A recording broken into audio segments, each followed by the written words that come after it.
नमस्कार, मैं बीना कुमारी। आज चर्चा करेंगे प्रधानमंत्री नरेंद्र मोदी की, जो तीसरी बार प्रधानमंत्री पद की शपथ ले चुके हैं। पर इस शपथ समारोह का विपक्षी दल साक्षी क्यों नहीं बना? आखिर उन्हें क्यों अनदेखा किया गया? कारण क्या है? राष्ट्रपति भवन के प्रांगण में एक भव्य समारोह में नरेंद्र मोदी तीसरी बार प्रधानमंत्री पद की शपथ ले चुके हैं। मोदी जी पूरे देश के प्रधानमंत्री बने हैं, तो पूरे देश के विपक्षी दलों को शपथ ग्रहण का साक्षी क्यों नहीं बनाया गया? यह एक ऐसा मुद्दा है जो मोदी के तीसरे बार प्रधानमंत्री बनने की उपलब्धि को कम कर देता है, उनके कद को छोटा कर देता है। विपक्ष के बिना कैसा लोकतंत्र?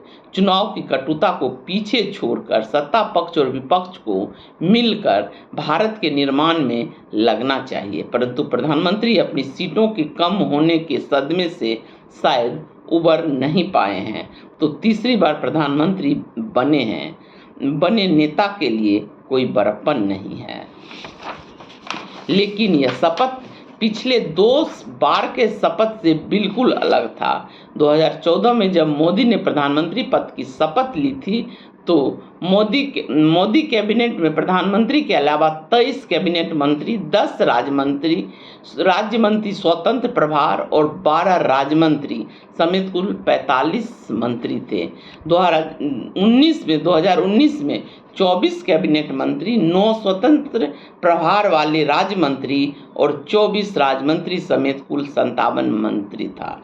संतुलन मंत्रिमंडल प्रधानमंत्री मोदी के सरकारी खर्च में संतुलित मंत्रिमंडल प्रधानमंत्री मोदी के सरकारी खर्च में कटौती का मूल मंत्र था। 2024 आते आते सरकारी खर्च में कटौती का दर्शन समाप्त हो गया। अब तक के सबसे भारी भरकम मंत्रिमंडल में से एक को शपथ दिलाया गया है। प्रधानमंत्री के अलावा 30 कैबिनेट मंत्री, 5 स्वतंत्र प्रभार वाले राज्य मंत्री और 36 राज्य मंत्री समेत कुल 71 मंत्री, प्रधानमंत्री को जोड़ दीजिए तो कुल 72। 14 में छोटा मंत्रिमंडल राजकीय खर्च में कटौती का नारा 24 आते आते समाप्त हो गया और सारी कवायद कुर्सी बचाने तक सिमट गई। गठबंधन की सरकार है। नरेंद्र मोदी को गठबंधन सरकार चलाने का कोई अनुभव नहीं है, चाहे वो गुजरात के मुख्यमंत्री के रूप में या प्रधानमंत्री के रूप में। उन्होंने पूर्ण बहुमत की सरकार चलाई है, जिसमें उनकी इच्छा सर्वोपरि रही है। आगे क्या होता है यह कहना जल्दबाजी होगा, परंतु लगातार तीसरी बार प्रधानमंत्री पद की शपथ लेने वाला वो भारत के दूसरे प्रधानमंत्री हैं, जो उनके लिए बहुत बड़ी उपलब्धि है। देश की आशा और आकांक्षा पूरा करने का अवश्य प्रयास करेंगे। ऐसी उम्मीद हर जाति और मजहब के लोग मोदी जी से कर रहे हैं। तीसरी पारी के शपथ ग्रहण की भव्यता, दिव्यता और उनकी लोकतांत्रिक स्वीकार्यता और बढ़ जाती जब सभी विपक्षी दलों के प्रमुख नेताओं को शपथ ग्रहण समारोह में बुलाया जाता। वैसे गठबंधन की इस सरकार ने शपथ ग्रहण समारोह में ही विभिन्न रंग दिख गए, जैसे जय श्री राम का आक्रामक उद्घोष का गायब होना यह बता रहा है कि मोदी की गारंटी का समय बीत गया है। यह एनडीए की सरकार है जो सभी मजहब को साथ लेकर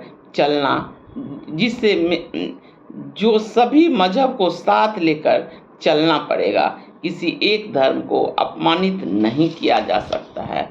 प्रधानमंत्री के शपथ के बाद जितनी ताली बजी, उससे भी ज़्यादा ताली शिवराज सिंह चौहान के शपथ के बाद बजी। अगर ताली कोई पैमाना है तो दीवार पर लिखी इबारत को मोदी को साफ साफ पढ़ लेना चाहिए।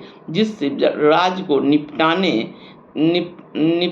चले थे, वही उनसे कहीं गुना ज़्यादा वोट से जीतता ही नहीं है, ताली भी बटोरता है, वो भी उनके ही ताजपोशी के दौरान। गठबंधन के साथ कैसे रिश्ते हैं यह तो ललन सिंह ने बता दिया, जो शपथ के बाद प्रधानमंत्री का अभिनंदन करते हैं और राजनाथ सिंह का भी अभिनंदन करते हैं, पर हाथ मिलाने के लिए खड़े अमित शाह को छोड़कर निकल जाते हैं।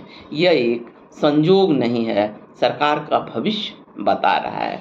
अभी मंत्रिमंडल के विभागों का बंटवारा, लोकसभा अध्यक्ष का चुना जाना जैसी अनेकों परीक्षा है, जिसमें मोदी को अपने गठबंधन के सहयोगियों से तालमेल बनाना है, जिसके मोदी आदी नहीं हैं। गठबंधन की सरकार में मोदी को अब तक के सबसे मजबूत विपक्ष का सामना करना पड़ेगा।